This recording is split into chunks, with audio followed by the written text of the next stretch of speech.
Howdy y'all, my name is Jeremy Taylor. I represent Villanova University. I'm a graduate student in their Master's in Sustainable Engineering program.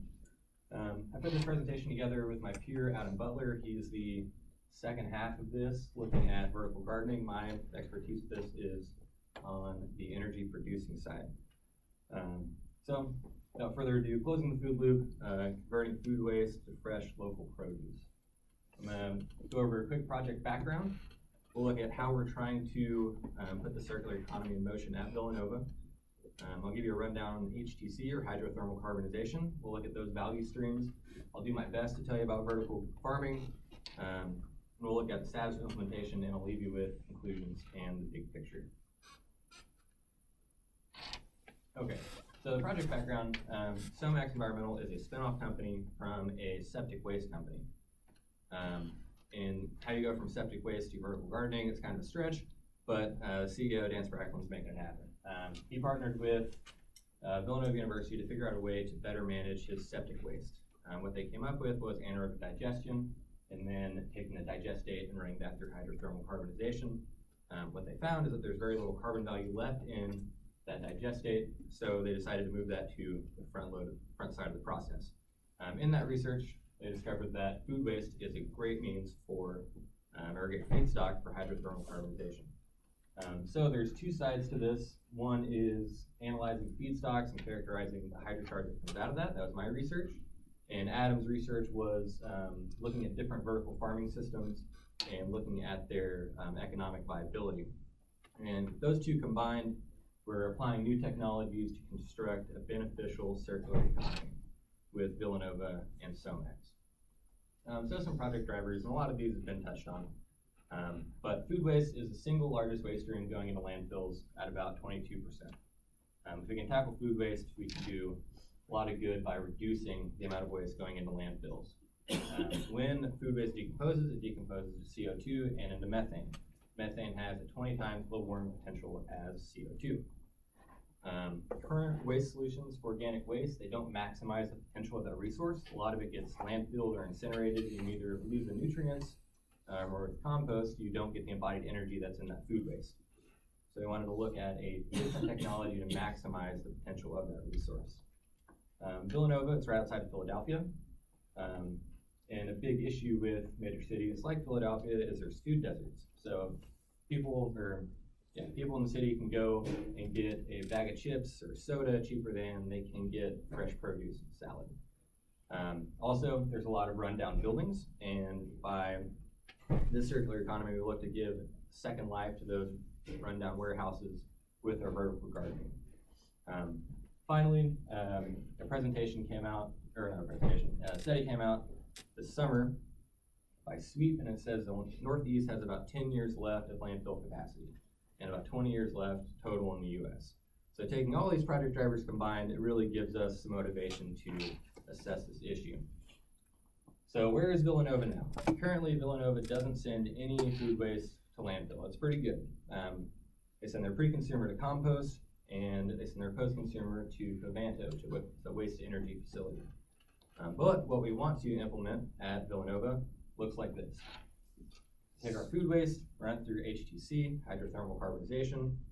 We get a processed liquid and hydrochar. From that, we get electricity and heat, fertilizer and distilled water, and those power and provide nutrients for our indoor vertical farms. We take that produce and we send it back to Villanova, and we create this nice circular economy. So what is hydrothermal carbonization? We've heard about biochar from a couple different people today. Thomas talked about it with pyrolysis. We learned about biochar from gasification, and HTL is talked about. And hydrothermal carbonization is along the lines of hydrothermal liquefaction, but it functions at lower temperatures. And the primary product from that process is the hydrochar as opposed to the oil that comes out in HTL. So it's an energy efficient means of processing wet organic waste because it takes place in a liquid environment. We run this process at about 20 to 30% solids.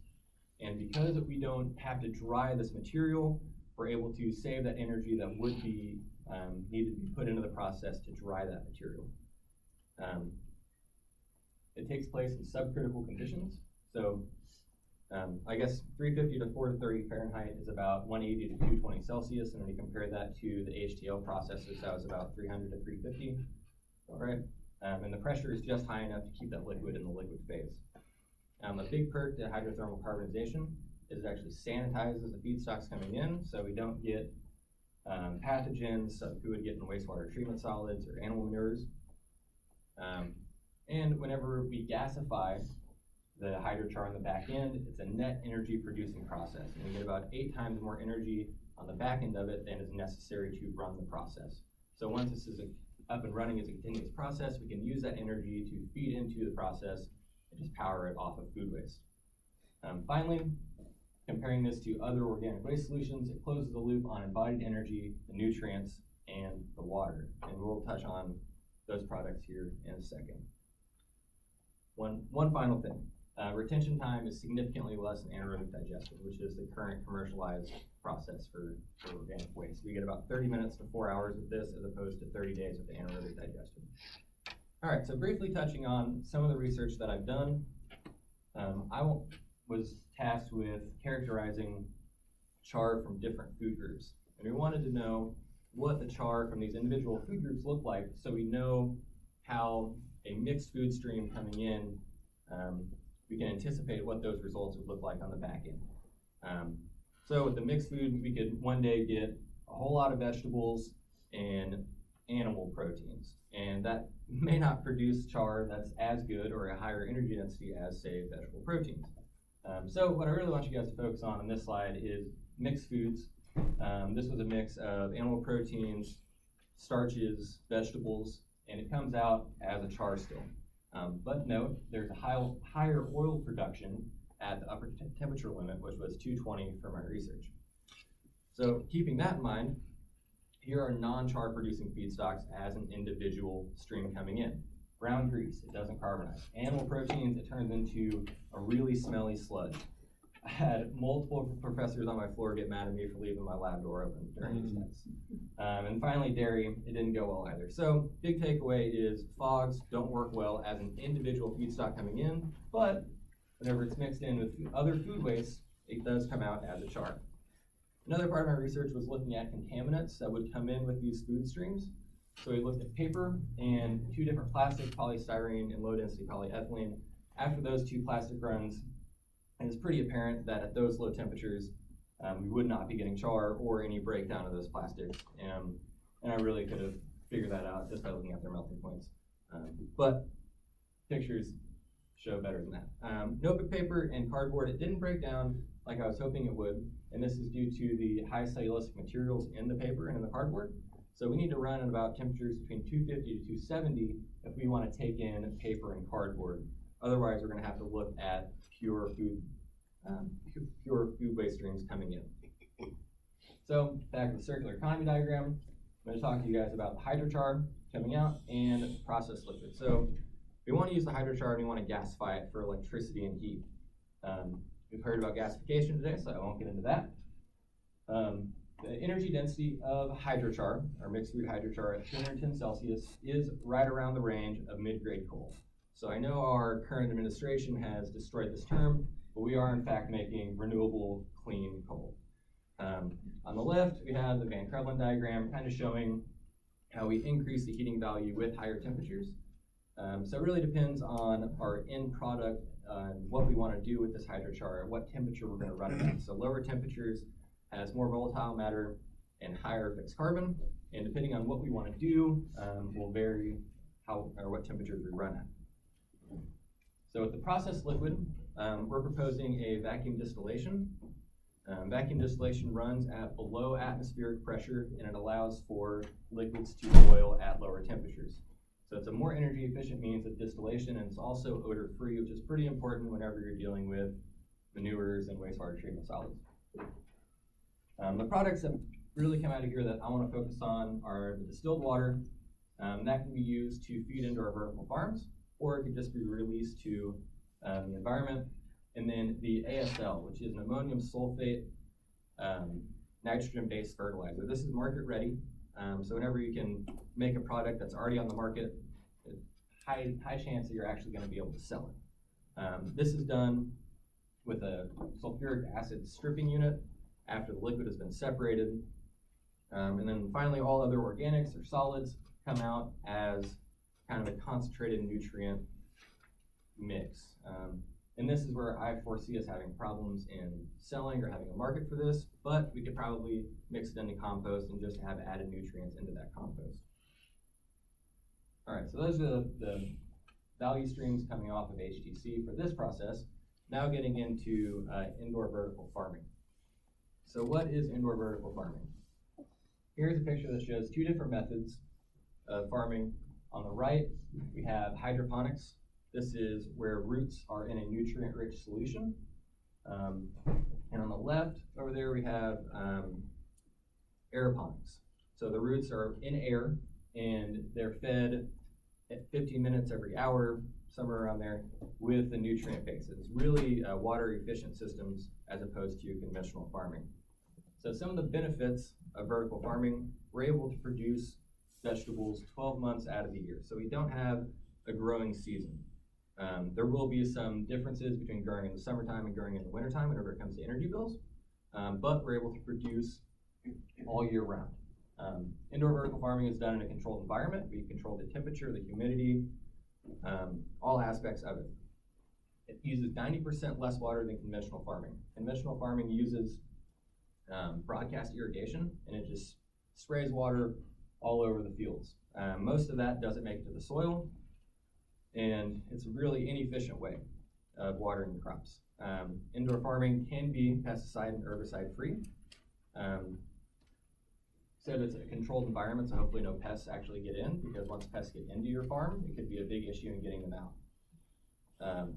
A big factor here is it's resilient to climate change and weather-related crop failure. So massive storms that roll in and flood the area, wash off nutrients, or dry spells, it's resilient to that. And then finally, we're going to make use of old buildings and warehouses by having indoor vertical farming. But it does have its issues. Limited crops can be grown with vertical farming. You're not going to grow corn, you're not going to grow wheat, you're not going to grow soybeans. So there's staples in our diet that cannot be grown with vertical farming. We're basically stuck to leafy greens and culinary herbs. But on the East Coast, it's not a horrible thing because most lettuce is grown in the West and Southwest in the US. So all of that has to be trucked up this way. And like you guys may have noticed over Thanksgiving, you weren't able to have romaine. So if you're able to have vertical farms growing our lettuce out here, you probably could have enjoyed that. There is substantial capital costs to vertical farming. The systems, the lights, the HVAC systems, all cost a significant amount. And there's also very high energy intensity. So if we're fueling this from the grid, especially out in the Northeast or in Pennsylvania, it's not that great a thing because they're going to be using energy that's made from coal. One thing that I want to touch on here is the high capital cost again. Take a farm in northern Jersey, it's Aero Farms. They claim to have 130,000 data points per plant in its growth cycle. One thing that we're trying to eliminate is this incredible high capital cost and automation, and we're going to have a lot of human labor to get this done. So we're going to be providing jobs instead of having robotics take care of all of this. That does introduce some risks, but it teaches people farming and provides jobs in the area. So there's 3 technologies that we're looking at currently. The first 2 are aeroponic setup. This is the front runner right now in what we're going to try to commercialize. It's a pod setup. It's done on a 6-foot by 6-foot area, and it has about 600 pods in that setup. So whenever you look at efficiencies of conventional farming versus vertical farming, you could grow, let's say, 12 heads of lettuce conventionally, and here we can grow 600. The second is a wall setup. Just imagine a library of heads of lettuce being grown, and that's kind of what that would look like. And then finally, we're testing a hydroponic setup as well. So one of Adam's sayings is, I've not failed, I've just found 10,000 ways that won't work. So here is a head of lettuce. Looks great, doesn't it? This is what happens whenever you don't have enough light for your lettuce. On the far left is a potassium deficiency. And these are things that he's learned trial by fire, and he calls this the bane of existence of vertical farming. This is called tip burn. Tip burn occurs whenever there's a calcium buildup. Calcium travels through plants through transpiration. So similar to you sweating, plants transpire calcium. So if there's high humidity or low air transfer in the vertical farm, you get lettuce that looks like this. But it hasn't all been bad. We have some good heads of lettuce that have came out. And to get these heads of lettuce, it's taken us 3.7 kilowatt hours, 1.1 gallon of water, and 0.2 ounces of fertilizer. And right now we're using a premixed fertilizer, and we look to build our own fertilizer blend once we get the vacuum distillation going and we commercialize. And whenever you think about this from an energy standpoint, it takes 33.6 pounds of food waste that's processed through HTC. That's including running the HTC process and the vacuum distillation energy associated with that, and that excess energy that we have can grow one head of lettuce from that. So here are some other good-looking pictures of lettuce. I feel like I have to give Adam's work justice instead of just showing the bad ones. So where are we with the state of implementation getting this done? So it sounds like we're well on our way, but we've seen some big hurdles that we have to get over. Right now, we've established a business plan, and our preliminary economics point to this being a good thing. I'm currently working on full material and energy balance and looking at the different perspectives, social, economic, environmental, technological, and political perspectives. We call that a STEEP assessment at Villanova. And then Adam's working on determining the best technology and the most energy efficient and economic efficient means for vertical farming. But the big roadblocks that we've seen so far, the primary one being Pennsylvania waste permitting. Working with the DEP has proven to be a significant issue. Something that you mentioned was that in Minnesota, organics are recyclable. In Pennsylvania, depending on what source you get it from, it's either municipal solid waste or it's residual waste. And you need permits for both depending on where you're getting this waste from. For our facility, we're looking to take in 10,000 tons of trash, or 10,000 tons of food waste. And to take in, which is a relatively small amount of waste, we need to have the same permitting as a transfer station of a landfill. So as a startup company, that is a huge undertaking in trying to get these permits through, and let alone get in contact and have efficient meetings with the DEP to move this process forward. Another roadblock, but I see this as way more of an area of opportunity, is filling the reactor. So our reactor runs at about 10,000 ton capacity, and Villanova only produces about 500 tons of food a year. So this gives us the opportunity to partner with other universities, school systems, hospitals, and really expand the circular economy. So to wrap it up with the conclusions and big picture, HTC and vacuum distillation together function as a resource recovery unit for wet organic feedstocks. Vertical farming is not a panacea. You can only grow a few things, but it is a critical contributing factor to the solution. This is a note from a thesis passed, is reducing the supply chain of fresh produce lettuce greatly reduces the environmental impacts associated with it. So there was a life cycle assessment done last semester, and it showed that by growing lettuce using renewable sources, we reduce the carbon footprint by 90%. So vertical farming here versus trucking it from California. And finally, implementing this in major metropolitan areas can reduce food deserts and give life to old warehouses and create jobs. So that is the conclusion of that project, but I want to touch on HTC one more time before I go because that's what I've been studying. This is a diagram that I made looking at what feedstocks we want to target with HTC. The best one being single stream food waste or agricultural waste. And I say single stream because it needs to be, or it doesn't need to be, it helps us know what products we're going to be getting on the back end. From there, it goes mixed food waste, animal manures, agricultural waste, and we want to limit how much grease we have in it, and we can handle paper, cardboards, biosolids, but it's not necessarily the best.